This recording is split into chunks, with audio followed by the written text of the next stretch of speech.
محمد رسول الله صلى الله عليه وسلم. الحمد لله العلي العظيم الملك القدوس العزيز الحكيم، وأشهد أن لا إله إلا الله وحده لا شريك له الواحد القهار الرحمن الرحيم، وأشهد أن سيدنا محمدا عبده ورسوله الذي كان على خلق عظيم. اللهم فصل وسلم وبارك وكرم وانعم عليه وعلى آله وصحبه ومن تبعهم بإحسان إلى دار النعيم. أما بعد، فيا عباد الله ويا أحباب رسول الله، أوصيكم ونفسي بتقوى الله،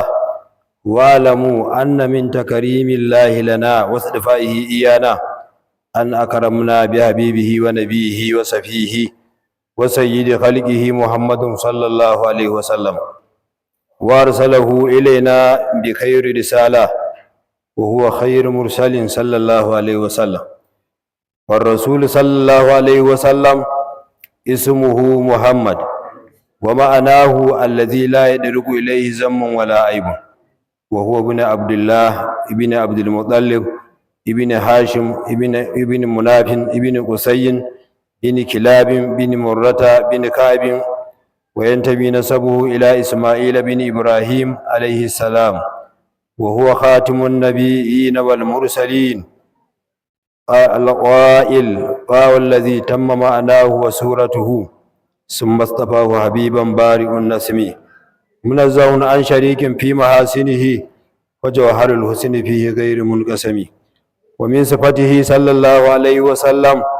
أنه كان أظهر اللون أدأجه أنجله أشكله أهدب الأشفار أفلجه أزجه أقنى أبلجه مدور الوجه واسع الجبين قص اللحية تملأ صدره واسع الصدر متدل الصدر والبدن صلى الله عليه وسلم، ليس بدويل البائن ولا بالقصير المتجرد، عظيم المنكبين بكم الخرادس رجل الشعر حسن المنظر، إذا تكلم رؤيا كالنور يخرج من ثناياه صلى الله عليه وسلم. قال أبو هريرة رضي الله عنه: ما رأيت شيئا أحسن من رسول الله صلى الله عليه وسلم كأن الشمس تجري في وجهه. وقال مادي حسان بن ثابت: وأحسن منك لم تر قط عيني، وأجمل منك لم تلد النساء، خلقت مبرأ من غير عيب كأنك خلقت كما تشاء. إخوة الإيمان، ورسول صلى الله عليه وسلم هو المثل الأعلى الذي أمرنا الله به تعالى باقتداء في جميع شؤون الحياة.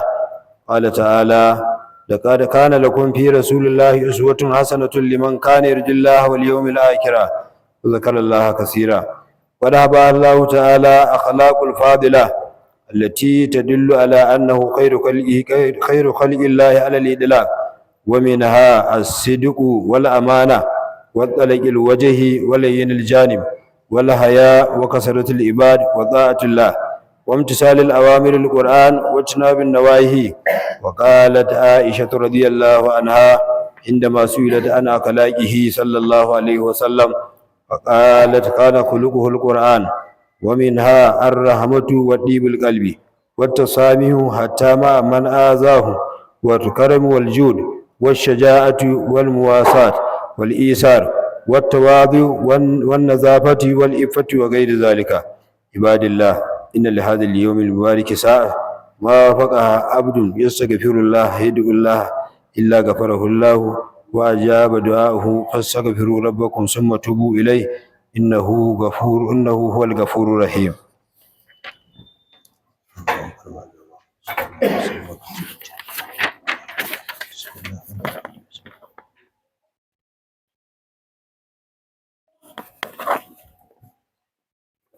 الحمد لله الواحد الأحد الفرد الصمد الذي لم يلد ولم يولد ولم يكن له كفوا أحد،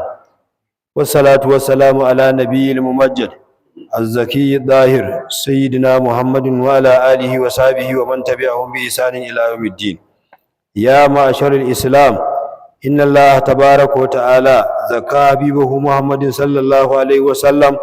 بتزكية لم يزك بها أحد قبله ولا بعده.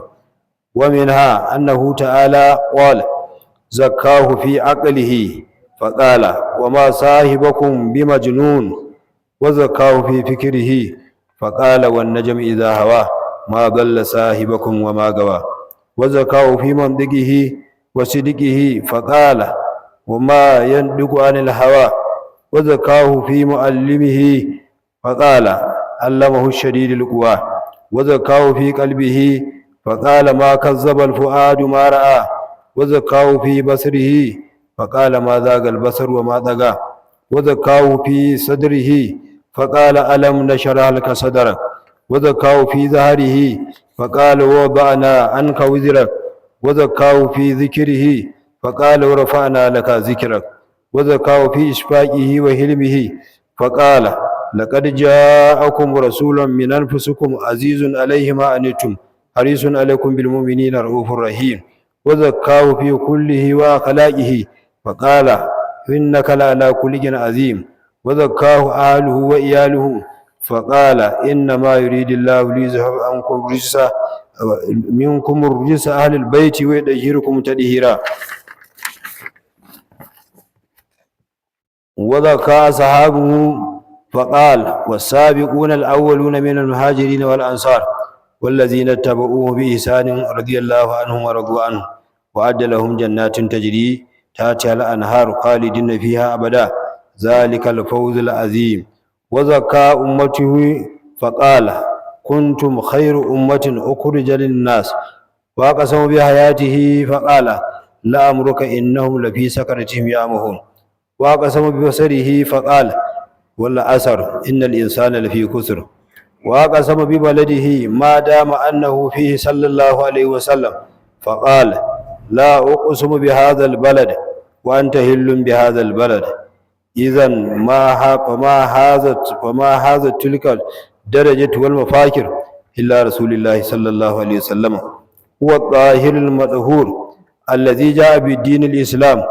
الذي لا يقبل الله دينا غيره. قال تعالى ومن يبتغي غير الإسلام دينا فلن يقبل منه وهو في الآخرة من الخاسرين. وينوى babu lokaci kamar yadda aka ajiye insha Allah za a dinga gabatar da sallah karfe 1 to lokacin sun ja insha Allah za a dinga hawa kan wannan munbari karfe 1 saura minti 20 za a yi huduba kuma a fassara ta a minti 20 in ya so karfe 1 insha Allah za a gabatar da sallah. Saboda haka duba da cika lokaci da alƙawari in Allah ya yarda a wani lokaci mai zuwa za a ji in an yi hudubar abin da ya sauƙaƙa na fassara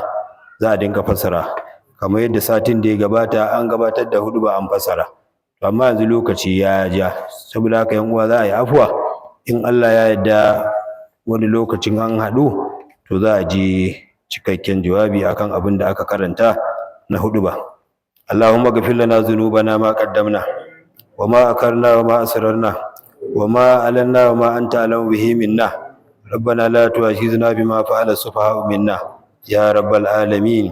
Ibadallah inna Allah ta'ala amarna bi shay'in fabada'a fihi bi nafsihi wa sanna bi malaikati qudsihi wa sallasa bil mu'minina min jinnihi wa insihi فقال إن الله وملائكته يصلون على النبي يا أيها الذين آمنوا صلوا عليه وسلموا تسليما. اللهم صل على نور اللامي والقمر الصادي والبدر الطالي